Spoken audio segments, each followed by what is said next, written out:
नमस्कार दोस्तों, कैसे आप सभी लोग। आज तारीख 6 जुलाई 2024 है, दिन शनिवार। हिंदी तिथि की बात करें तो आज शुक्ल पक्ष की प्रतिपदा तिथि है, जिसे विक्रमी संवत भी कहते हैं। एक बार फिर से हाजिर हो गया दोस्तों आपके सामने राजस्थान की आज की 40 और गर्मा गर्म बड़ी खबरों को लेकर। बताएंगे आपको सभी खबरों के बारे में विस्तार से, लेकिन उससे पहले आज की बड़ी खबरों पर, मुख्य समाचारों पर, टॉप हेडलाइंस पर नजर डाल लेते हैं।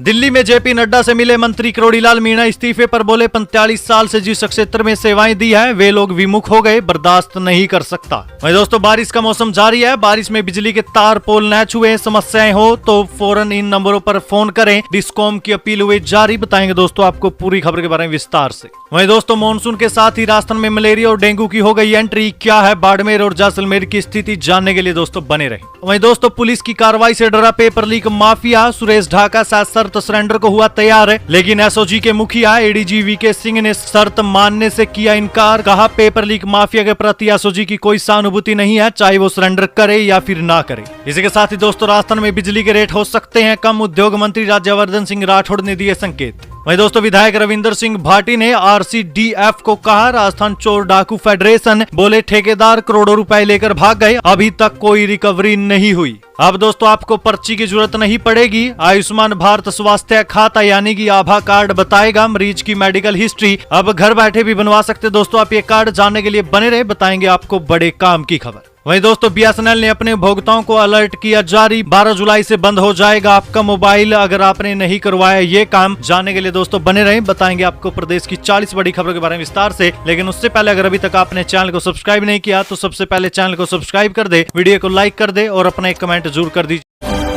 राजस्थान की आज की पहली और बड़ी खबर दोस्तों, राजस्थान के कई गांवों में फैला भोले बाबा का मायाजाल। भरतपुर में भी हुआ था केस, महिला भक्त सबसे ज्यादा गले में पहनती है फोटो का लॉकेट। देखिए उत्तर प्रदेश के हाथरस में 122 लोगों की मौत के बाद भोले बाबा एजेंसियों की रडार पर है। बाबा का नाम पहले भी विवादों से जुड़ता रहा है। उसने भरतपुर में कोरोना काल के दौरान भी भीड़ जुटा ली थी। लोगों की जान जोखिम में डालने को लेकर जून 2020 को उसके खिलाफ मथुरा गेट थाने में एफआईआर दर्ज की गई थी। भोले बाबा का मायाजाल राजस्थान के भी कई जिलों में फैला है, विशेषकर कि भरतपुर और डीग जिले के अधिकतर गाँव में तो बाबा के भक्तों की संख्या काफी ज्यादा है। भगदड़ में मरने वालों में डीग के कुम्हेर इलाके की महिला राजेंद्री है, जिसकी उम्र 50 साल की थी। ये महिला भक्त साल 2011 से ही बाबा के सत्संग कार्यक्रमों में सेवा दे रही थी। बुधवार को जब राजेंद्री का शव उसके गांव साबोरा पहुंचा तो यहाँ महिलाओं की भीड़ लग गई। सभी उसके आखिरी दर्शन करने पहुंची थी। मैं दोस्तों अब इस पर आप क्या कहना चाहेंगे, आपकी इस पर क्या राय है, अपनी राय कमेंट सेक्शन में जरूर दें।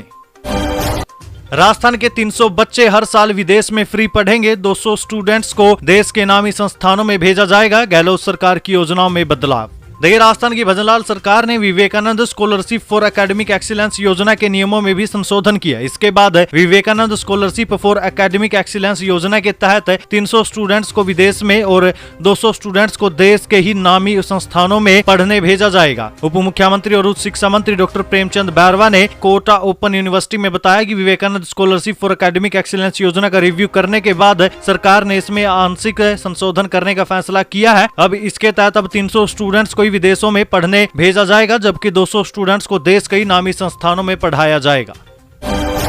दिल्ली में नड्डा से मिले करोड़ीलाल मीणा इस्तीफे पर बोले, 45 साल से जिस क्षेत्र में सेवाएं दी वे लोग विमुख हुए, बर्दाश्त नहीं कर सकता।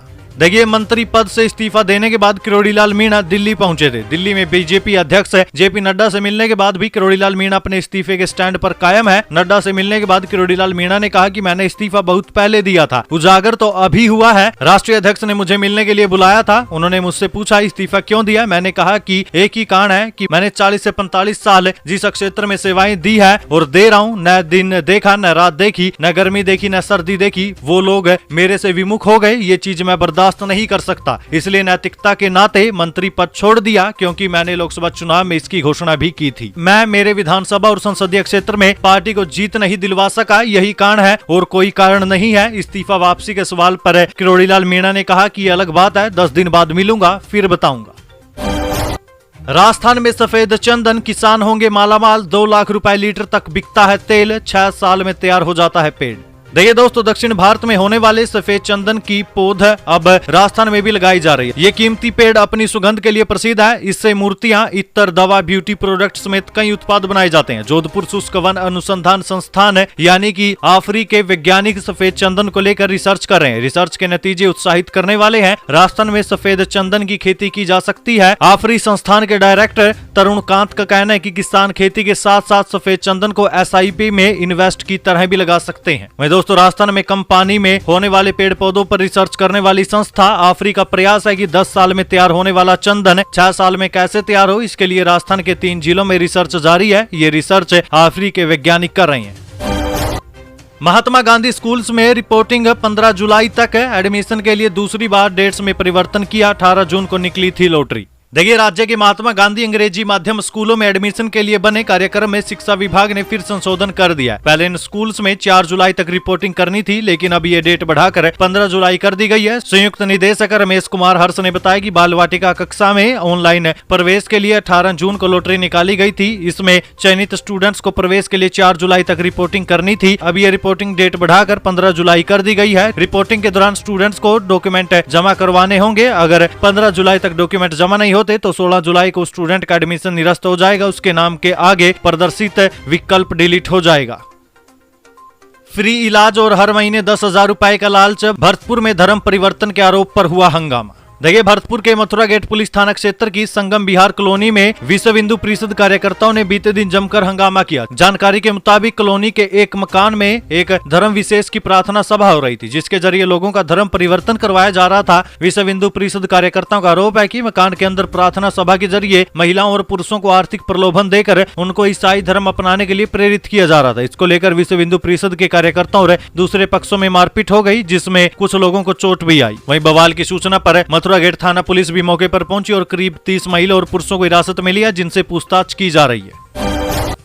शिक्षा मंत्री का इस्तीफा मांग रही थी राजस्थान कांग्रेस। मदन दिलावर ने राहुल गांधी से कर दी ये मांग। हे राजस्थान के कांग्रेसियों, आप सब लोग मिलकर हिंदुओं का अपमान करने के लिए राहुल गांधी से इस्तीफा क्यों नहीं मांगते? अगर वो इस्तीफा नहीं देते तो आपको हिंदू होने के नाते कांग्रेस छोड़ देनी चाहिए। इतना सब होने के बाद भी अगर आप कांग्रेस में रहकर अपने पूर्वजों का अपमान निरंतर करवा रहे हो तो इससे ज्यादा अपमान और इससे ज्यादा बावलापन क्या ही हो सकता है। ये बयान दोस्तों हम नहीं दे रहे, ये बयान राजस्थान के शिक्षा मंत्री मदन दिलावर ने विधानसभा की कार्रवाई 10 जुलाई तक स्थगित होने के बाद दिया। आपको बता दें दोस्तों, मदन दिलावर के द्वारा आदिवासियों पर दिए गए बयान से जो बवाल मचा हुआ है उस पर मुख्यमंत्री या पूरी भारतीय जनता पार्टी का अभी तक कोई बयान नहीं आया। इस पक्ष में तो अभी तक किसी ने कोई बयान नहीं दिया कि मंत्री ने गलत शब्द कहे हैं। वहीं पूरे विपक्ष की ये मांग है कि मुख्यमंत्री मदन दिलावर का इस्तीफा ले और वे मंत्री सदन से भी माफी मांगे। इसके बाद दिलावर ने सदन में अपना पक्ष रखते हुए ये सब बातें कही।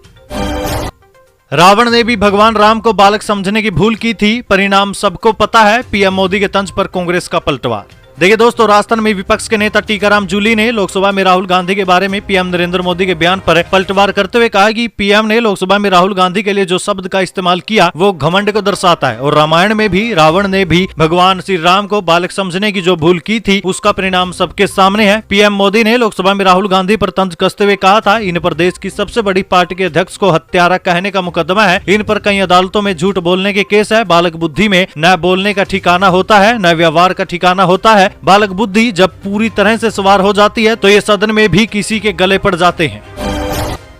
दलित JEN से मारपीट मामले में पूर्व MLA मलिंगा की जमानत रद्द, जाने कब करना होगा सरेंडर। देखिए दोस्तों, प्रदेश के धौलपुर के बाड़ी के पूर्व विधायक गिरिराज सिंह मलिंगा की राजस्थान हाईकोर्ट ने जमानत को रद्द कर दिया। राजस्थान हाईकोर्ट ने मलिंगा को 30 दिन में सरेंडर करने को कहा है। मामला धौलपुर में बिजली विभाग के सहायक अभियंता हर्षाधिपति के साथ मारपीट से जुड़ा है। हाईकोर्ट से पूर्व विधायक गिरिराज सिंह मलिंगा की जमानत रद्द होने की जानकारी पीड़ित बिजली विभाग के अधिकारी हर्षाधिपति के वकील AK जैन और मालती ने दी। वकील AK जैन ने बताया कि 2 साल बाद कोर्ट ने गिरिराज सिंह मलिंगा को 30 दिन के अंदर सरेंडर करने का निर्देश दिया है। कोर्ट ने माना कि गिरिराज सिंह मलिंगा ने झूठ बोलकर जमानत ली, उन्हें बेल मिलने के बाद जमानत का दुरुपयोग किया। बेल के बाद उसने जुलूस निकालकर कोर्ट के आदेश का भी मजाक बनाया।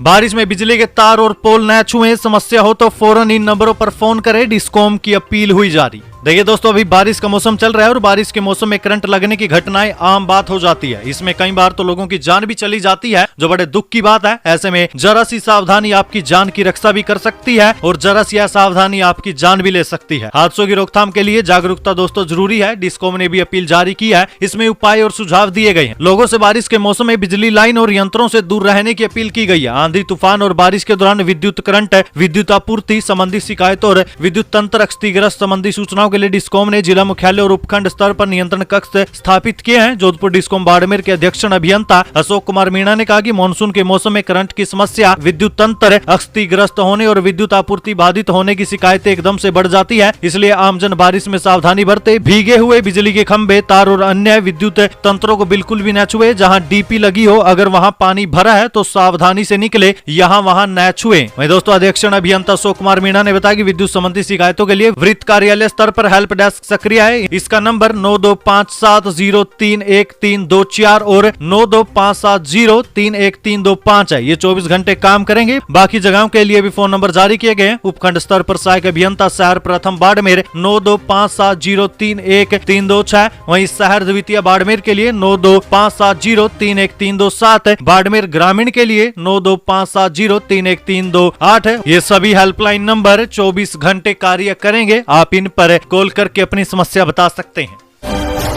लोकसभा चुनाव के बाद उपचुनाव में भी बीजेपी को लगेगा झटका, भजनलाल सरकार के इस फैसले के खिलाफ युवा सड़कों पर उतरे।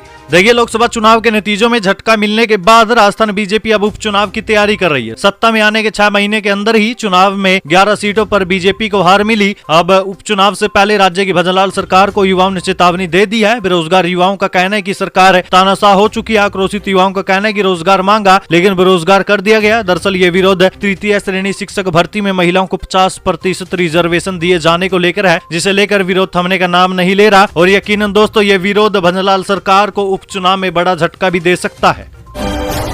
मॉनसून के साथ राजस्थान में मलेरिया और डेंगू की एंट्री, क्या है बाड़मेर और जैसलमेर की स्थिति? देखिए दोस्तों, प्रदेश में मानसून की आवक हो चुकी है। मानसून की बारिश के बाद मौसमी बीमारियों ने पैर पसारना भी शुरू कर दिया। खासकर ग्रामीण क्षेत्र में मलेरिया के मरीजों की संख्या बढ़ने लग गई। अस्पताल में भी बुखार और मौसमी बीमारियों से पीड़ित मरीजों की तादाद बढ़ने लग गई है। मौसमी बीमारियों को लेकर स्वास्थ्य विभाग भी अलर्ट मोड पर काम कर रहा है। इसी क्रम में सहायक निदेशक मलेरिया डॉक्टर मुश्ताक खान ने कहा कि श्रीवी इलाके में मलेरिया के मामलों का निरीक्षण किया गया है। इस दौरान डिप्टी CMHO डॉक्टर PC दीपन भी उनके साथ मौजूद रही। अधिकारियों ने मौसमी बीमारियों से बचाव और नियंत्रण को लेकर जिले में शिव कोटड़ा, गढ़ा, हेमसिंह की ढाणी, लखानी की ढाणी में मलेरिया प्रभावित क्षेत्र का जायजा लिया। उन्होंने पानी के टैंकों, एंटी लार्वा गतिविधियों को लेकर भी जागरूक किया। वहीं दोस्तों, उन्होंने कहा है कि ऐसे स्थान जहां मौसमी बीमारियां पैर पसार रही है, वहां स्थिति नियंत्रण में आने तक नियमित रूप से गतिविधियां जारी रखी जाएगी। मलेरिया, डेंगू सहित अन्य मौसमी बीमारियों के पॉजिटिव केस पाए जाने पर संबंधित क्षेत्र में गतिविधियां करवाने का प्लान सुनिश्चित किया जाएगा। वहीं दोस्तों, मलेरिया के मामले में बाड़मेर जिले में लगातार केस बढ़ते जा रहे हैं। यहाँ प्रतिदिन नए केस सामने आ रहे हैं। अभी बारिश का सीजन शुरू है, इससे पहले ही मलेरिया का फैलाव तेज हो गया है।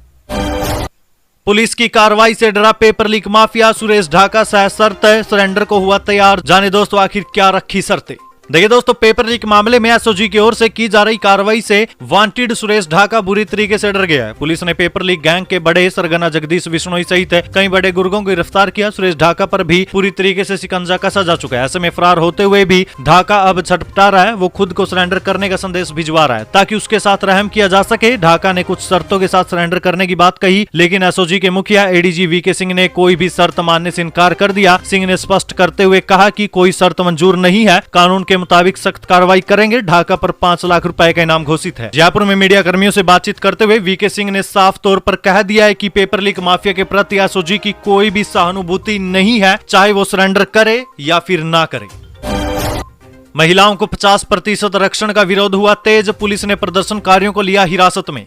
देखिए दोस्तों, 3rd ग्रेड टीचर भर्ती परीक्षा रीट में महिलाओं को 50% आरक्षण देने के विरोध में राजस्थान युवा शक्ति एकीकृत महासंघ की ओर से शहीद स्मारक पर धरना प्रदर्शन करते हुए विरोध दर्ज कराने का ऐलान किया गया था। लेकिन बीते दिन इस आंदोलन को उठने से पहले ही पुलिस प्रशासन ने दबाते हुए पहले मनोज मीणा को हिरासत में लिया और फिर यहाँ से युवा बेरोजगारों को खदेड़ दिया। इस दौरान मनोज मीणा ने उनकी गिरफ्तारी को युवाओं का दमन बताया और युवाओं के हित में अनशन शुरू करने की बात की। साथ ही कहा कि लोकतंत्र में हर व्यक्ति को अपनी आवाज उठाने का अधिकार है, लेकिन भजनलाल सरकार उनकी उनकी आवाज दबा रही है, उन्हें ये गिरफ्तारी बहुत भारी पड़ेगी। उन्होंने कहा कि अनशन के दौरान यदि उनकी मौत हो जाती है तो इसकी जिम्मेदार भी भजनलाल सरकार ही होगी। श्री सांवलिया सेठ मंदिर में खुली दान पेटियां, इतने करोड़ का कैश देकर रह गया हर कोई दंग। देखिए दोस्तों, गुरुवार को कृष्ण धाम श्री सांवलिया जी में सांवरा सेठ का भंडार खोला गया था। पहले राउंड में 7,70,41,000 रुपए की गणना की गई। शेष गिनती आज यानी 6 जुलाई को होगी। बीते दिन यानी शुक्रवार को अमावस्या होने के कारण गिनती नहीं हुई। वहीं दोस्तों, गुरुवार सुबह राजभोग आरती के बाद मंदिर मंडल के सीओ एडीएम प्रथम राकेश कुमार और मंदिर मंडल अध्यक्ष भैरुलाल गुज्जर की उपस्थिति में भंडार खोला गया था।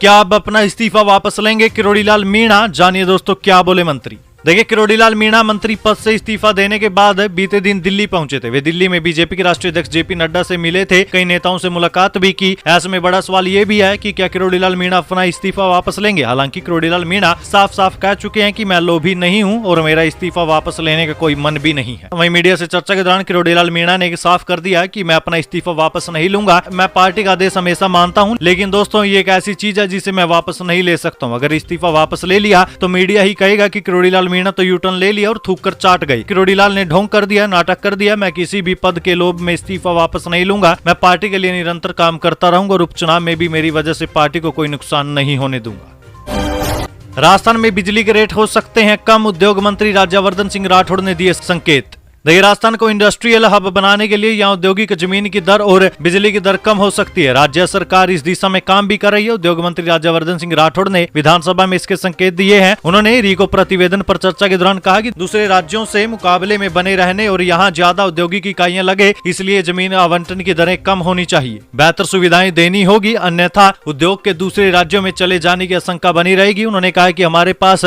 सौर ऊर्जा है, इससे सस्ती बिजली उत्पादन बढ़ाने के लिए सरकार लगातार काम भी कर रही है। इसका भी फायदा इंडस्ट्री को मिलेगा। वहीं दोस्तों, विधायक ने मामला भी उठाया कि कई लोग तो रीको से भूखंड तो आवंटन करा लेते हैं, लेकिन उस पर इंडस्ट्री लगाते नहीं और कुछ साल बाद बंद कर देते हैं, फिर इस जमीन के टुकड़े बेच देते हैं। उद्योग मंत्री राज्यवर्धन सिंह राठौड़ ने रिप्लाई में कहा कि ऐसे आवंटियों पर पेनल्टी लगनी चाहिए। लव मैरिज को लेकर इस विधायक ने विधानसभा में रख दी ऐसी मांग की चारों तरफ हो रही अब चर्चा। देखिए, राजस्थान विधानसभा की प्रक्रिया और नियम 295 के तहत विशेष उल्लेख प्रस्ताव में रतनगढ़ विधायक पूसाराम गोदारा ने कुछ लड़के और लड़कियों द्वारा भागकर शादी करने से परिवार और संबंधित समाज पर हो रहे दुष्प्रभाव के बारे में अवगत करवाते हुए परिवार और समाज को इस संकट से बचाने के लिए प्रेम विवाह यानी लव मैरिज से पहले माता पिता की अनुमति और भागने व भगाकर ले जाने वालों के खिलाफ ठोस कानून बनाने की मांग की है। विधायक ने विधानसभा में अपनी बात रखते हुए बताया कि विधानसभा क्षेत्र रतनगढ़ और चूरू जिले सहित पूरे राजस्थान में आए दिन बालिग और नाबालिग विवाहित कुछ लड़कियों द्वारा अपने माता पिता और बच्चों को अकेला छोड़कर अन्य लड़कों के साथ अपनी मर्जी से या कुछ लड़कों के बहकावे में आकर या भावुकता और अन्य कोई लालच में आकर घर छोड़कर चले जाना कितना असामाजिक और शर्मनाक है। माता पिता मजबूरन पुलिस थाने में जाकर गुमशुदगी दर्ज करवाते हैं और ऐसे प्रकरण में पुलिस और माता पिता और अन्य परिवारजन उन लड़के और लड़कियों की खोजबीन के लिए कई दिनों तक फिरते हैं और जब उन्हें ढूंढ लिया जाता है और फिर ज्यादातर लड़कियां ही अपने माता पिता से ही जान माल का खतरा बताकर या उनको अपरिचित बताकर उनसे बचने के लिए पुलिस से सुरक्षा मांग लेती है। इससे घटिया बात और क्या ही हो सकती है, इससे शर्मनाक बात और क्या ही हो सकती है। ऐसे में कई परिवारों में आत्महत्या जैसे कदम भी उठाए जाते हैं। इससे संबंधित समाज के लिए बहुत बड़ा संकट भी खड़ा हो जाता है। राजस्थान के खिलाड़ी संगठनों पर लगेगी लगाम, खिलाड़ियों में जगी आस। दोस्तों, राजस्थान के खेल संगठनों में बढ़ते विवाद को सुलझाने और खिलाड़ियों की भागीदारी तय करने के लिए अब राज्य सरकार की ओर से खेल कोड लगाने की पूरी तैयारी कर ली गई है। पिछले दिनों युवाओं से संवाद कार्यक्रम में मुख्यमंत्री और खेल मंत्री की ओर से इस संबंध में खिलाड़ियों को संकेत भी दिए जा चुके हैं। प्रदेश के ज्यादातर खेल संगठनों की ओर से फिलहाल 2005 खेल कोड की पालना की जा रही है। सरकार की मंशा की इस साल से सभी खेल संगठनों को राष्ट्रीय खेल संहिता 2011 के दायरे में लाना है। खेल कोड लागू होने के बाद जिला संघों से लेकर राज्य खेल संघों तक असर दिखना तय है। खेलों पर फोकस होने की वजह से नई सरकार से खिलाड़ियों को खेल नीति में बदलाव की भी आस है। विधायक रविंद्र सिंह भाटी ने आरसीडीएफ को कहा राजस्थान चोर डाकू फेडरेशन, बोले ठेकेदार करोड़ों रुपए लेकर भागे, अभी तक तो कोई रिकवरी भी नहीं हुई। देखिए, राजस्थान विधानसभा के बजट सत्र में दूसरे दिन बाड़मेर जिले के शिव विधायक रविंद्र सिंह भाटी ने राजस्थान कोऑपरेटिव डेयरी फेडरेशन यानी आरसीडीएफ के प्रतिवेदन बोलते हुए कई सवाल खड़े किए थे। इस दौरान भाटी ने आरसीडीएफ को राजस्थान चोर डाकू फेडरेशन तक कह डाला। विधायक भाटी ने कहा कि इसमें बड़ा खेल हो रहा है। डेयरी प्रोडक्ट पर प्रोडक्शन डेट नहीं है। मालपुरा में बटर पैकिंग मशीन खरीदने के लिए 4.5 करोड़ का टेंडर भुगतान हो गया, लेकिन मशीन अभी तक नहीं आई। जयपुर डेयरी पार्लर पर 2.5 करोड़ रुपए खर्च हुए, इसकी जाँच होनी चाहिए। सीकर में कभी टेंडर नहीं हुआ। भाटी ने डेयरी पर भी सवाल खड़े किए। डोटासरा बोले किरोड़ीलाल मीणा को बीजेपी ने नहीं दिया सम्मान, कहा उनका कद बढ़ा, इस्तीफा वापस नहीं लेंगे। पीसीसी चीफ की पत्नी ने लिया रिटायरमेंट। देखिए, पीसीसी चीफ गोविंद सिंह डोटासरा ने कहा है कि बीजेपी में किरोड़ीलाल मीणा का सम्मान नहीं हुआ, इससे हाथ होकर ही उन्होंने इस्तीफा दिया है। वो बात के धनी है, अब इस्तीफा वापस नहीं लेंगे। पर्ची वाली सरकार के राज में राजस्थान में कोई काम नहीं हो रहा है, इसे लेकर जनता में भी सरकार के खिलाफ आक्रोश है। वहीं पीसीसी चीफ बीते दिन जयपुर से सीकर आए हुए थे। उनकी पत्नी सुनीता देवी के स्वैच्छिक सेवानिवृत्ति यानी कि रिटायरमेंट समारोह में शामिल होने शिव सिंहपुरा स्थित सीनियर सेकेंडरी स्कूल गए हुए थे। अधिकारी अब बीबीएमबी में करेंगे पानी के मुद्दे पर बात, किसानों ने विरोध प्रदर्शन 11 तक टाला, 8 को होगी अधिकारियों से बातचीत। देखिए, गंग नहर में राजस्थान के हिस्से के पानी की मांग पर किसानों का विरोध प्रदर्शन अब 11 जुलाई तक के लिए टाल दिया गया। इस संबंध में हुई वार्ता में सिंचाई विभाग के अधिकारियों ने इस संबंध में भाखड़ा ब्यास मैनेजमेंट बोर्ड में किसानों की बात रखने के लिए समय मांगा है। किसानों ने इस पर सहमति जताते हुए 5 जुलाई को गंगा सिंह चौक पर विरोध प्रदर्शन का फैसला भी वापस ले लिया था। अब इस संबंध में अगर कोई निर्णय नहीं होता तो 11 जुलाई को आंदोलन की चेतावनी भी दी गई है। कांग्रेस प्रवक्ता मनीष मेवाड़ा गिरफ्तार, पूर्व सीएम अशोक गहलोत से था गहरा नाता। देखिए, राजस्थान कांग्रेस के नेता मनीष मेवाड़ा को गुजरात पुलिस ने बूंदी से गिरफ्तार कर लिया। मनीष मेवाड़ा राजस्थान कांग्रेस में प्रवक्ता की जिम्मेदारी संभाल रहे थे। मेवाड़ा की गिरफ्तारी को लेकर कई चर्चाएं हो रही है। राजस्थान कांग्रेस के प्रवक्ता मनीष मेवाड़ा को गुजरात पुलिस ने गिरफ्तार कर लिया। इसके पीछे की वजह दोस्तों मनीष मेवाड़ा पर 1.5 करोड़ रुपए की धोखाधड़ी का मामला बताया जा रहा है।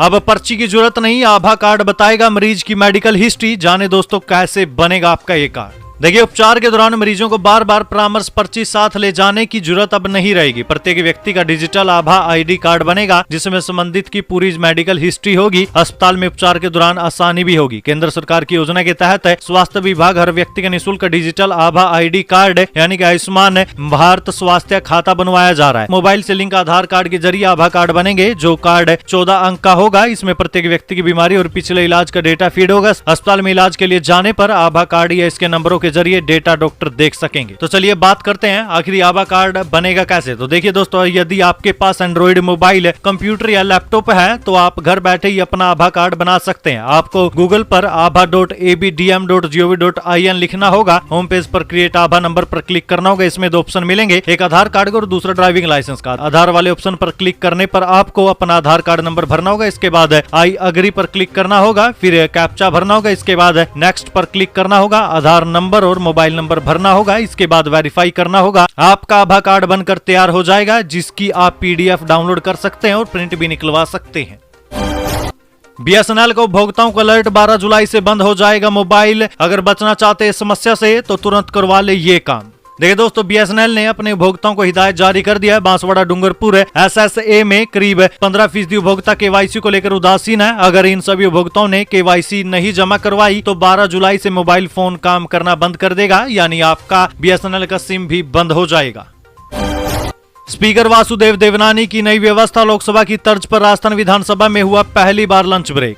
देखिए दोस्तों, स्पीकर वासुदेव देवनानी की राजस्थान विधानसभा में एक नई व्यवस्था शुरू की गई है। लोकसभा की तर्ज पर अब राजस्थान विधानसभा में पहली बार लंच ब्रेक हुआ। राजस्थान विधानसभा अध्यक्ष वासुदेव देवनानी ने 16वीं राजस्थान विधानसभा के द्वितीय स्तर में लोकसभा की तर्ज पर स्तर की बैठकों के दौरान मध्याह्न भोजन अंतराल की व्यवस्था दी। देवनानी ने कहा कि लोकसभा की तर्ज पर ही राजस्थान विधानसभा में भी भोजन अंतराल का निश्चित समय तय किया गया है। इससे एक ही समय पर सभी विधायकगण भोजन कर सकेंगे और उसके बाद पुनः सदन में कार्रवाई में हिस्सा भी ले सकेंगे। राजस्थान में भारी बारिश के बाद सीएस ने की समीक्षा, कलेक्टर और निकायों को दिए ये निर्देश। देखिए दोस्तों, मुख्य सचिव सुधांशु पंत ने कहा है कि राज्य में भारी बारिश हुई है, हालात समस्यात्मक हो रहे हैं। आमजन को कोई समस्या न हो, इसके लिए सभी जिला कलेक्टर और निकाय 24 घंटे अलर्ट पर रहे। उन्होंने निर्देश देते हुए कहा कि सभी संबंधित विभाग आपदा के समय कोई जनहानि न हो, इसके लिए आवश्यक तैयारियों के साथ ही पूरी तरीके से मुस्तैद रहे। सभी विभाग आपसी समन्वय से स्थिति की निगरानी रखे और फील्ड ऑफिसर्स अलर्ट मोड पर रहे। सतीश पुनिया को हरियाणा का प्रदेश प्रभारी बनाया गया। विधानसभा चुनाव से पहले मिली बड़ी जिम्मेदारी, राजस्थान में नहीं की गई नियुक्ति। देखिए, राजस्थान के पूर्व प्रदेश अध्यक्ष सतीश पुनिया को बीजेपी ने हरियाणा में विधानसभा चुनावों से पहले बड़ी जिम्मेदारी सौंपी है। सतीश पुनिया को हरियाणा में प्रदेश प्रभारी बनाया गया है। उनके साथ ही उत्तर प्रदेश से राज्यसभा सांसद सुरेंद्र सिंह नागर को भी प्रदेश प्रभारी नियुक्त किया गया है, लेकिन राजस्थान में प्रदेश प्रभारी की नियुक्ति नहीं की गई है।